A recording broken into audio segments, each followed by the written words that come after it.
აღიდებულებითი განათლების პროგრამა საჯარო სკოლებში. მომავალი წლიდან ახალი კლუბები გაიხსნება. მათ შორის შესაძლოა გურჯაანის მუნიციპალიტეტშიც უკვე გადამზადდა 129 სასულიერო პირი, რომლებიც მოსწავლეებს ისეთ მნიშვნელოვან თემებზე ესაუბრებიან, როგორებიცაა რწმენა, ოჯახი, სამშობლო, ადამიანი და სხვა.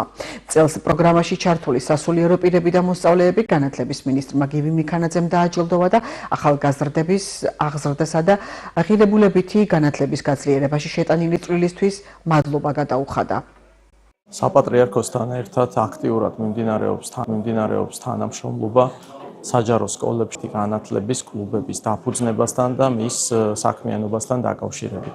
დღეს საპატრიარქოსთან ერთად ჰქონდა შემაჯამებელი წლის დამამთავრებელი ღონისძიება, სადაც წარმოდგენილი იქნა ის შედეგები, რომლითაც მართლაც საამაყო არის და რეალურად ჩანს, რომ ეს პროექტი, რომელიც დასაწყისშივე ძალიან დიდი ოპტიმიზმის გზნობას გვძენდა, რეალურად უკვე საზოგადოების მხრიდან ძალიან პოზიტიურად არის შეფასებული.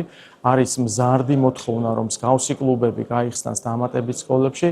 დღეს თუ 170-ზე მეტი კლუბი ფუნქციონირებს თბილისისა და რეგიონების სხვა სკოლებში, შემდეგი წლიდან და წლის ბოლომდე ჩვენ დაგეგმილი გვაქვს, რომ ეს რაოდენობა გაორმაგდეს და 350 კლუბი ფუნქციონირებდეს მთელი ქვეყნის მასშტაბით. ბოლნისის ეპარქიის სამღვდელოებამ ორ ეტაპად გავიარეთ ეს სწავლება, დღეს გადმოგვეცა სერტიფიკატები და პირადად ჩვენთვის, ჩვენი ეპარქიისთვის ძალიან მნიშვნელოვანია, ჩვენი მოსახლეობა, ჩვენი ბავშვები ბოლნისის რაიონში მაცხოვრებელი და სკოლები ამ დღეს მოუთმენლად ელიან და ჩვენ საშუალება გვექნება, რომ სექტემბრის თვიდან შევიდეთ და მოვიცვათ როგორც ქალაქის, ბოლნისის, ასევე რამდენიმე სოფლის და დაბა კაზრეთის სკოლები.